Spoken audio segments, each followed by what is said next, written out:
Ça t'arrive souvent d'être en colère, t'en as marre, ça t'épuise. Imagine si t'avais des clés qui te permettent d'en sortir pour vivre une vie tellement plus joyeuse, tellement plus sereine. Est-ce que ça te tente? Eh ben ça tombe bien parce que c'est ce qu'on voit dans cette vidéo.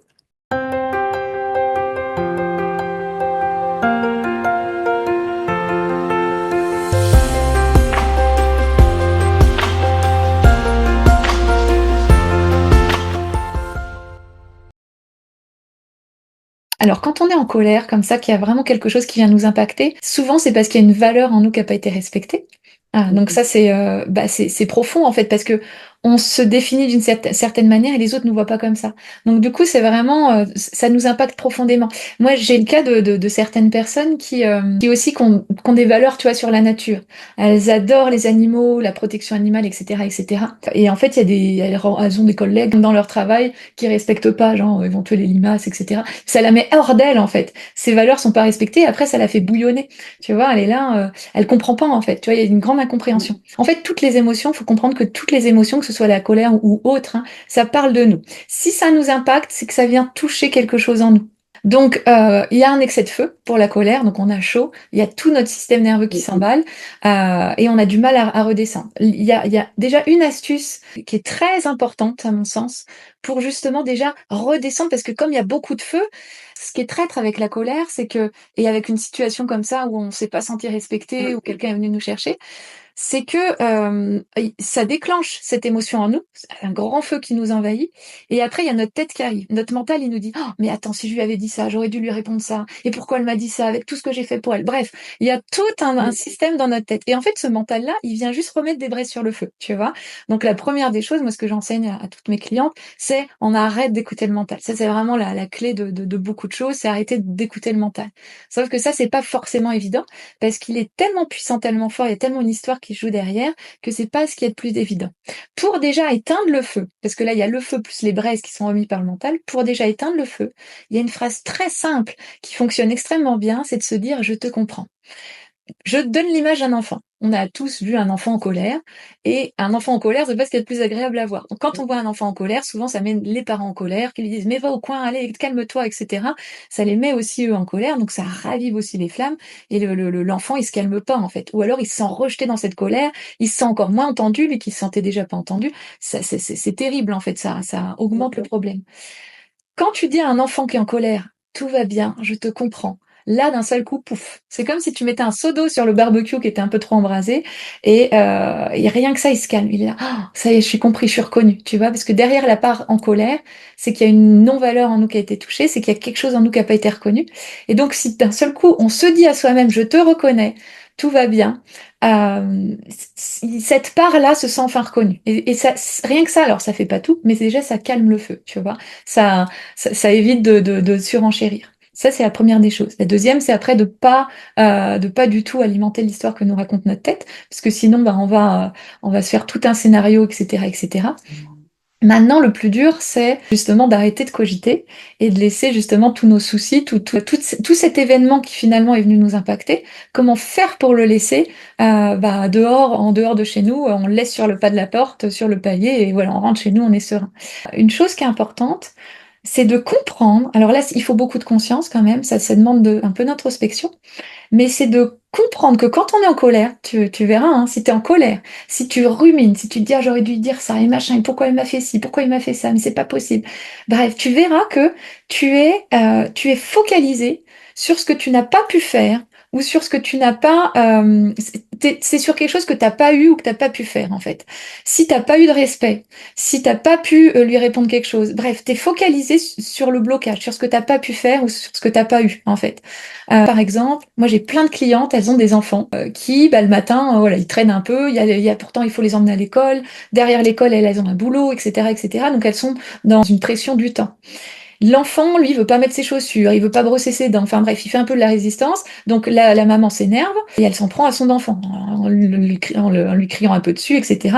Et elle dit mais comment faire? Ça m'agace quoi. J'aimerais bien que mon enfant en fait il m'écoute en fait, et comment gérer ça en fait sans m'en prendre à lui. La chose à faire, c'est que tu verras que la maman, quand elle le met dans la voiture, moi j'en ai une qui me disait, ah bah, à chaque fois que je le mets dans la voiture, il veut pas s'attacher. Donc c'est un combat pour qu'il s'attache, tu vois. Puis c'est vrai que tu vas pas démarrer la voiture si le gamin est pas attaché. Pourquoi ça l'énerve? C'est parce qu'au moment où il veut pas s'attacher, eh bien, elle est focalisée sur ce qu'elle peut pas faire. Elle peut pas l'attacher, tu vois. Et du coup, elle est focalisée sur la limite. Elle se sent limitée à ce moment-là, tu vois. Chaque fois que tu es en colère ou impacté, c'est que tu te sens très limité. C'est que tu es vraiment dans la limite. Au moment où il veut pas s'attacher, donc elle se sent limitée, elle voit qu'elle peut pas l'attacher, elle voit qu'elle va être en retard, tu vois. Donc elle est focalisée sur ce qu'elle peut pas faire ou sur ce qu'elle n'est pas. Là, c'est un très important, c'est un petit switch à faire, c'est de se dire, attends, ok, là je suis focalisée sur ce que je peux pas faire, mais qu'est-ce que je peux faire? Bah, je peux y sourire, j'ai un enfant, qu'est-ce que j'ai, qu'est-ce que je peux faire à l'instant T? Et là, juste cette question-là en disant, qu'est-ce que je peux faire? Et qu'est-ce que j'ai là à l'instant T? Ça te sort complètement de cette colère ou de l'impact que tu as au moment T, parce que du coup, tu reviens à l'instant présent. Et à l'instant présent, tu vas voir qu'en fait, tu as un petit garçon ou une petite fille, là, t'as ton enfant devant toi qui est en bonne santé, tu vas voir que bah, finalement tout va bien, tu vois, t'as peut-être que 2 minutes de retard. Tu vas te rendre compte que tout ce que tu as et tout ce que tu peux faire. Donc ça te remet dans ta puissance. Et à ce moment-là, tu vas voir, énergétiquement, il y a un switch, tu passes de la victime, de celle qui subit, à celle qui, oh, bah finalement tout va bien dans ma vie. Et pouf, instantanément, tes fréquences, elles changent. Et le comportement de l'enfant va changer aussi derrière, en fait. Ça, c'est juste fou, mais ça fonctionne très bien parce que ton focus, ton énergie, elle va là où tu mets ton focus. Et la vie regarde ce que tu regardes. Et la vie te donne ce que tu regardes. Donc si tu regardes tout ce qui va bien, si tu regardes ce qui est fluide à l'instant T, elle va te donner quelque chose de fluide. Et moi, ça, je le pratique aussi avec ma fille. Tu vois, j'ai un petit bébé. Euh, et si je me focalise sur ce que je peux pas faire, parce que ben un enfant, voilà, il faut vivre à son rythme, tout de suite, je rentre en résistance. Je m'observe beaucoup. Je vois que mon corps rentre en résistance. Elle rentre en résistance et c'est une guerre de résistance après. Alors que si, bah du coup, tu lâches, tu te détends en fait, tout simplement en face, tu vas avoir quelqu'un qui se détend et tu vas pas avoir la même relation. Donc ça fonctionne très bien. Un, je te comprends, on baisse le feu. Deux, attends, qu'est-ce que je suis en train de focuser? Oh, sur ce que je peux pas faire, sur ce que... Stop. L'événement, on peut rien y faire. L'événement a été comme ça. Donc je n'ai plus la main sur l'événement. Par contre, j'ai la main sur le choix que je fais vis-à-vis de cet événement. C'est un choix de tous les jours. Est-ce que je choisis de regarder cet événement et de le ruminer? Est-ce que je choisis finalement de me dire, attends, cet événement, ça se trouve, c'était le mieux qu'il y avait, que la vie pouvait m'apporter, en fait, finalement. Et je décide justement d'en faire autre chose. On a le choix. On n'a pas le choix de l'événement, mais par contre, on a le choix de qu'est-ce qu'on fait de cet événement, tu vois. Et ça, c'est vrai, ça change tout, en fait. Ça change tout parce que ça change le résultat. Selon un choix ou l'autre, on va pas du tout avoir le même résultat. Souvent, quand il y a un non-respect comme ça qui vient vraiment nous chercher, qui nous impacte pendant plusieurs jours, ça parle de nous. De toute façon, l'extérieur, c'est toujours le reflet de notre intérieur. Et quand l'extérieur, il est cool, c'est le reflet de notre intérieur qui est cool. Quand l'extérieur est pas cool, c'est le reflet aussi de certaines choses en nous que l'on n'a pas vues. Et donc, même les situations désagréables, c'est des énormes cadeaux de la vie, parce que si on sait les interpréter, alors on va pouvoir transformer certaines petites choses en nous, on va pouvoir éclairer certaines choses en nous qui n'avaient pas été éclairées, et on va donc pouvoir évoluer grâce à ces événements désagréables, tu vois. Si tu es fortement impacté par quelqu'un qui te manque de respect, si le non-respect revient souvent dans ta vie, c'est souvent le gros signe, donc mets le projecteur en toi, c'est le gros signe que tu te respectes pas, tu vois. Souvent on veut être trop gentil, souvent on veut plaire aux autres, souvent on n'ose pas dire, ou on voudrait dire oui, on dit non, enfin bref, tu vois, c'est pas, on n'est pas vraiment authentique parce qu'on a la peur du regard des autres. Et donc, du coup, on se manque de respect à soi-même. Et en se manquant de respect à soi-même, eh bien, qu'est-ce qui se passe? En moi, dans mon monde intérieur, je me manque de respect. J'ai envie de dire oui, mais finalement, j'ose pas. Ou j'aimerais faire ci, mais par peur du regard des autres, je le fais pas. Bref. Donc, je respecte pas vraiment mes vrais besoins. Donc, ça s'exprime, comme je projette une réalité, ma réalité projetée, exprime ce non-respect. Donc, ça va se traduire à travers des personnes qui me respectent pas, ou qui déclenchent en moi du non-respect, etc.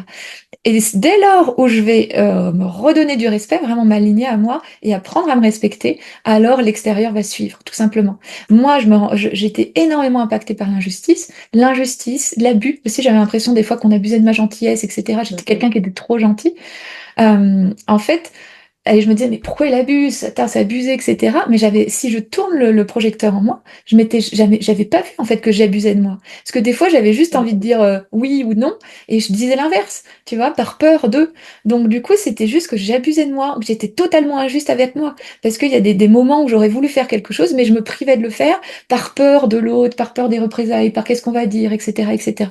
Donc tant que j'étais injuste envers moi-même, tant que j'abusais de moi-même, alors je produisais à l'extérieur de l'injustice ou de l'abus. Donc c'est un beau cadeau quand on a des scènes désagréables comme ça qui se passent à l'extérieur de nous. Alors c'est désagréable, mais si vraiment on sait après ajuster notre monde intérieur, pouf, tout ça, ça dégage en moins de deux en fait, hein.